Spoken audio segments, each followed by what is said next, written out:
I hear his voice before I see him, telling someone on the phone that I should really learn to speak up, that it's exhausting always having to ask me to repeat myself. I'm standing in the doorway of our apartment with groceries in both arms, and he doesn't notice I've been there long enough to hear everything. When he finally turns and sees me, there's no apology in his eyes, just a flash of annoyance that I've caught him being honest about what he really thinks of me. "You're back," he says, like I'm the interruption. I set the bags on the counter without answering. My voice has always been soft, something my sister Lily never understood either. She's the loud one, the one everyone turns to listen to, even when she's saying nothing important.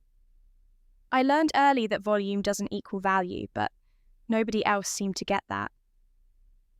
"Did you get the pasta I asked for?" Ethan asks, already rifling through the bags. "Yes." "What?" "Yes," I repeat, barely louder. He sighs like I've personally wronged him. "See, this is what I mean. I shouldn't have to strain to hear my own girlfriend."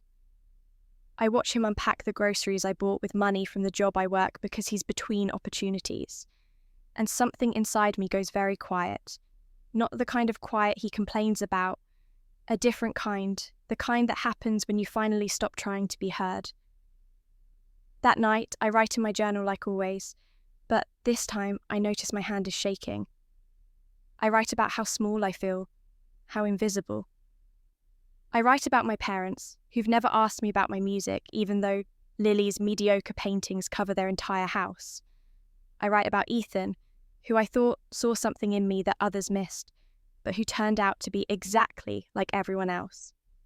The next morning, I find him in the living room with Lily.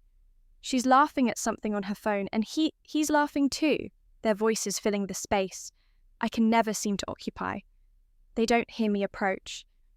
They never do, des choses. "I don't know how you deal with it," Lily says to him. "If someone barely spoke above a whisper all the time, I'd lose my mind." "It's not that bad," Ethan says, but his tone suggests otherwise. "She's just, I don't know. Maybe she's afraid of being heard. Or maybe she has nothing interesting to say," Lily offers, and they both laugh. I stand there holding my coffee cup, steam rising between us like a curtain they'll never bother to look behind. Something in my chest cracks so quietly that not even I hear it break. The days blur together after that. I keep writing songs nobody will hear, keep speaking in volumes nobody can catch, keep existing in the margins of other people's stories. My parents call to tell me about Lily's new gallery showing. Ethan tells me he needs space to figure out what he wants. I tell them all it's fine, and my voice is so small when I say it that I wonder if I've said it at all. 3 weeks later, I'm driving home from the music store where I give piano lessons to children who actually listen when I speak. It's raining, and the roads are slick, and I'm thinking about a melody that's been haunting me for days. I'm thinking about how quiet it is in my car, how peaceful. I'm thinking that maybe quiet isn't the problem. Maybe everyone else is just too loud. I don't see the truck run the red light. The impact is sudden and absolute. There's a moment of crystalline silence, and then nothing at all. I wake up to my mother's voice calling me for breakfast, and I know immediately that something is wrong. Not wrong, different.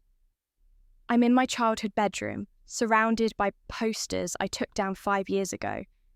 The morning light filters through curtains I replaced when I moved out. I sit up slowly, my mind sharp and clear in a way it hasn't been in years. I remember everything. The truck, the impact, the fading. And before that, all of it. Every dismissal, every interruption, every moment I made myself smaller to fit into spaces that were never meant for me. I'm 20 again. I go downstairs and find my mother in the kitchen, my father reading the newspaper, and Lily scrolling through her phone. It's a Tuesday in March, 7 years before the accident that hasn't happened yet. 7 years before I'll let Ethan convince me I'm too quiet to deserve respect. "There you are," Mum says. "Lily was just telling us about the art competition she's entering." I pour myself the coffee and sit down. Lily glances at me, then continues her story about her submission, her voice animated and confident. I watch my parents lean in, engaged and encouraging. I know this scene. I lived it before. Back then, I waited for someone to ask about my music, about the composition I'd stayed up all night finishing. Nobody asked. This time, I don't wait. I finished a new piece, I say, and my voice is still soft, but there's something different underneath it now, something steady. They all look at me, surprised, not by what I said, but by the fact that I said it without being prompted, without apologizing for interrupting. That's nice, sweetie, Mom says, already turning back to Lily. I'm performing it at the spring showcase, I continue. I'd like you to come. The silence that follows is weighted. Lily's eyes narrow slightly. My father lowers his newspaper. Of course we'll come, Dad says, and I can hear the autopilot in his voice, the same tone he uses when he promises to look at something later and never does. The date is April 15th, I say. It's at 7. I'll text you the address. I don't ask. I don't hope. I inform them, and then I finish my coffee and go back upstairs. The spring showcase happens exactly as I remember it, except this time I'm not performing for their approval. I play my composition, a piece about silence and the things that live in it. And when I'm done, there's a moment of perfect stillness before the applause begins. My parents aren't there. Lily isn't there. But the audience that is there understands something my family never has. That quiet doesn't mean empty. After the performance, a woman approaches me. Her name is Rachel, and she runs an independent music label. She heard about the showcase through a friend, came on a whim, and wants to know if I have more work. I do. Boxes of it, journals full of melodies I wrote in the spaces between other people's noise. Your music has something rare, Rachel says. It doesn't demand attention, it earns it. I remember this moment differently. In my first life, I was too uncertain to follow up, too afraid of taking up space. Rachel gave me her card and I kept it in my drawer until it yellowed and curled at the edges. This time, I take her card and I email her that night. 3 months later, I meet Ethan at a coffee shop where Lily dragged me to meet her friends. He's charming and attentive, asking me questions nobody else bothers with. I remember falling for this attention, mistaking it for understanding. You're different from other girls, he says, leaning in close. You actually listen. I smile politely. That's because I have nothing to say. He laughs, thinking I'm being modest. I know better. I've seen what comes next. The gradual erosion of respect, the way he'll start speaking for me in restaurants, the complaints about my voice being too quiet to deal with. When he asks for my number, I tell him I'm focused on my work right now. Playing hard to get? He asks, still smiling. Just being honest, I say, and I excuse myself before he can respond. Lily catches up with me outside. What was that about? Ethan is perfect for you. He's perfect for someone, I agree. Just not me. She stares at me like I've grown a second head. Since when are you so picky? Since always, I tell her. You just never noticed. The months that follow are the busiest of my life. Rachel signs me to her label and we start working on my first EP. The music I create is nothing like what's popular. It's atmospheric and intimate, the kind of thing you have to lean in to hear properly. Some people hate it, but the ones who love it really love it. Your Voice in Quiet Rooms releases on a Tuesday in November. It's a collection of 5 songs about invisibility, about existing in spaces that don't acknowledge you, about finding power in subtlety. The title track is the composition I performed at the Spring Showcase, now refined and layered with soft vocals that barely rise above a whisper. The EP doesn't chart, it doesn't go viral, but it finds its people. I start getting messages from listeners who tell me they've never felt so understood. People who've been talked over, dismissed, told to speak up their whole lives. People who are tired of being loud to be heard. 6 months after the release, your voice in quiet rooms starts appearing in indie playlists, then in film soundtracks, then in the algorithms of people who didn't know they were looking for it. It's not an explosion, it's a slow burn, the kind that sustains itself. I'm at a cafe working on new material when I see Lily for the first time in months. She's with our parents, and they're walking past the window without seeing me inside.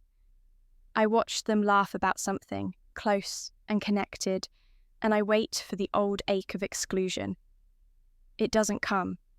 I've built something they can't diminish because it was never built for their approval. My worth isn't measured in their attention anymore.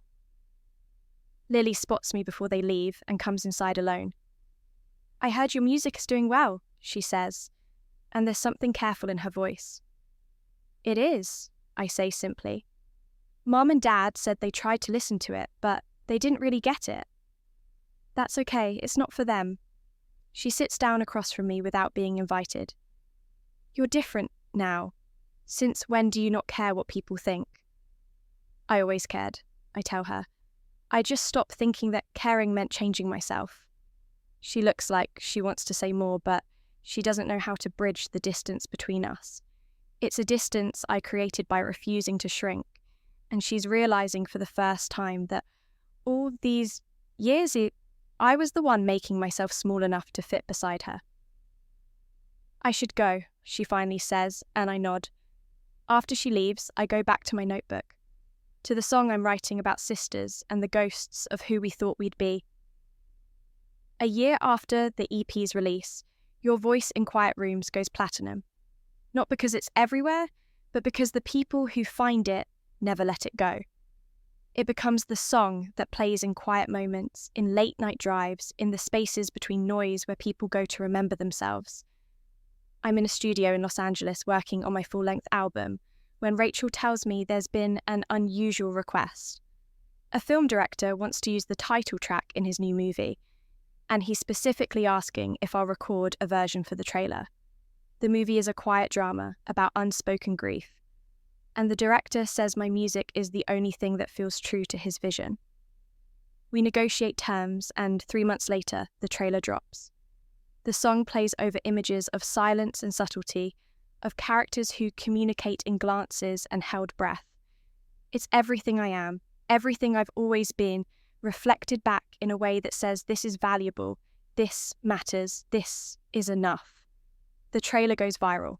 Not the movie, the song. Suddenly, Your Voice in Quiet Rooms is everywhere. It's in commercials and on mainstream radio, and in the playlists of people who've never heard of me before.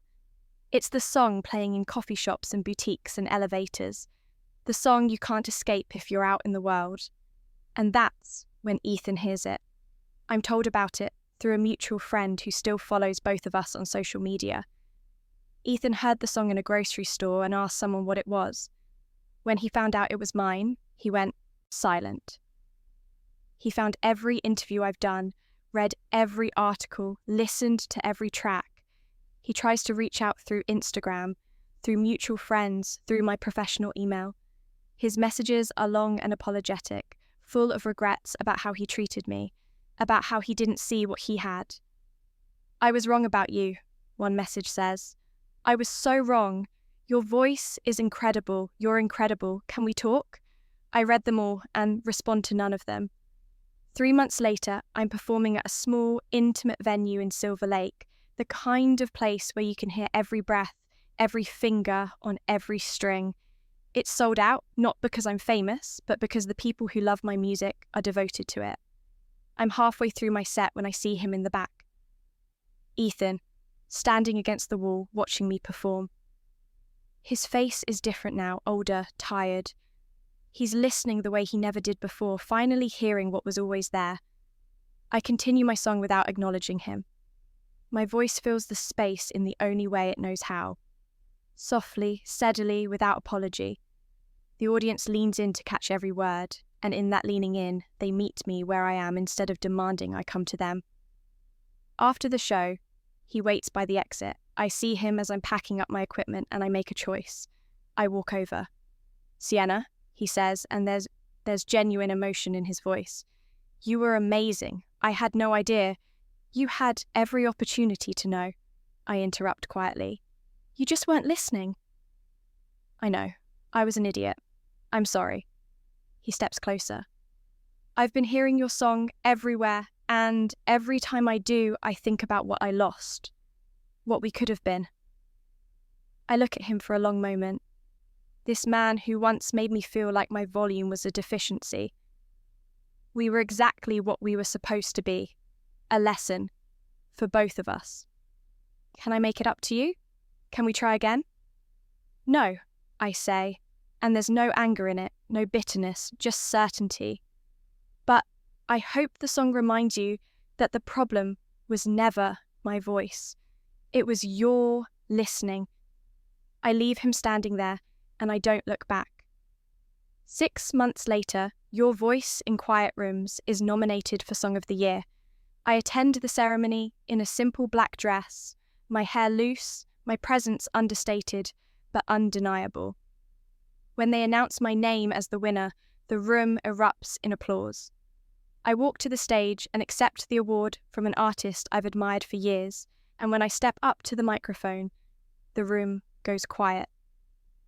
Thank you, I say, my voice soft but clear, carrying to every corner of the space.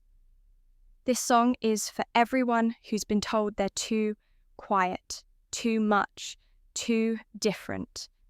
For everyone who's been asked to change the fundamental nature of who they are to make other people comfortable. I pause, looking out at the audience, at the cameras, at the moment I never knew I was working toward. Your voice is enough exactly as it is. You don't need to be louder. You just need to find the people who know how to listen. The applause that follows is thunderous, but I barely hear it. I'm thinking about the girl I was at 20, the woman I was at 27, the person I've become at 28. I'm thinking about how death taught me to live, and how silence gave me something to say. I don't see Ethan again, but I hear about him through the strange networks of mutual connections. He tells people he dated me once, that he knew me before the success. He plays my music at parties, and says he always knew I had talent, as if recognizing it now erases his failure to see it then. I let him have his revisions. Everyone needs their stories. Lily reaches out a year after the awards. She wants to meet for coffee, to talk, to understand this version of me she never saw coming.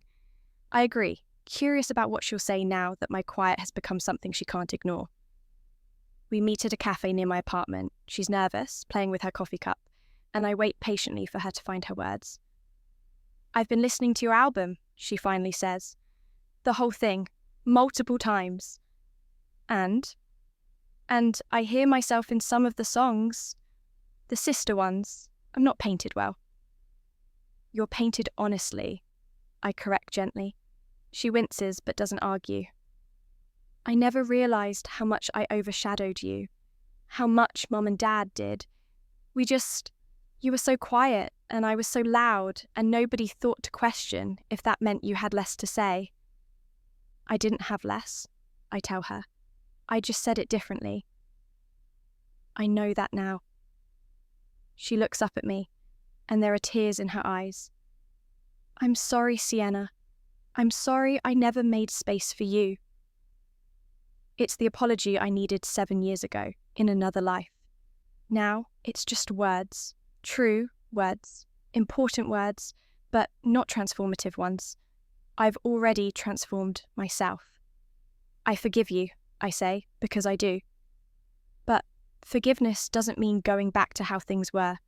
It means accepting what was and moving forward differently. Can we move forward? She asks. Can we be sisters again? We never stopped being sisters, I say. We just have to learn what that means when I'm not trying to disappear. She nods, wiping her eyes, and we sit in silence for a while. It's not uncomfortable. Silence never is when you're not afraid of it. My parents come to my next concert. They sit in the middle of the audience, surrounded by strangers who know my lyrics by heart, and they listen to their daughter sing about invisibility and resurrection and the power of refusing to be smaller than you are. After the show, they find me backstage. My mother is crying. I had no idea, she says. All this time you had all of this inside you and I had no idea. You would have known if you'd asked, I say, not unkindly. My father clears his throat. We failed you. We see that now. We're proud of you, but we're also ashamed that it took your success for us to pay attention. I don't need your pride, I tell them honestly, but I'd like your presence, real presence, not just showing up to the parts of my life that make you look good. It's harsh, but it's true. They flinch, but nod. We'll do better, my mother promises. I hope so, I say, but I'm okay either way. I don't need you to validate me anymore. That's not cruelty, it's freedom. For both of us. They don't know how to respond to that, and I don't help them. I've spent enough of my life making things easier for other people. 2 years after my rebirth, I'm in a different studio working on my third album. This one is about peace, about what comes after you've reclaimed yourself. The songs are still quiet, still intimate, but there's joy in them now, something I never thought I'd capture. Rachel stops by to hear the new material, and after I play her the title track, she sits back with tears in her eyes. You did it, she says. Did what? You found your voice without changing it. You made the world lean in instead of forcing yourself to be loud. I smile. You say that like it was a choice. It was, she insists. Every day it was a choice, and you kept making it even when it would have been easier not to. She's right. In my first life, I bent, I shrunk, I quieted myself beyond recognition, trying to be what other people needed. And when I died, I was barely there at all. This life, I chose differently. I chose to exist at my natural volume and let that be enough. Your voice in quiet rooms becomes one of those songs that defines a generation. Not because it's loud or demanding, but because it gives permission. Permission to be soft. Permission to take up space without apology. Permission to exist exactly as you are and trust that the right people will hear you. Ethan hears it every day. It's inescapable now, woven into the cultural fabric in a way that means he can't avoid it. Every time he walks into a store, rides in an elevator, scrolls through social media, there it is, my voice. The voice he once found too quiet to tolerate. I wonder sometimes if he understands the irony. That the voice he wanted me to change is now the voice he can't escape. That his inability to listen doesn't stop the world from hearing me. I don't wonder long. It doesn't matter anymore.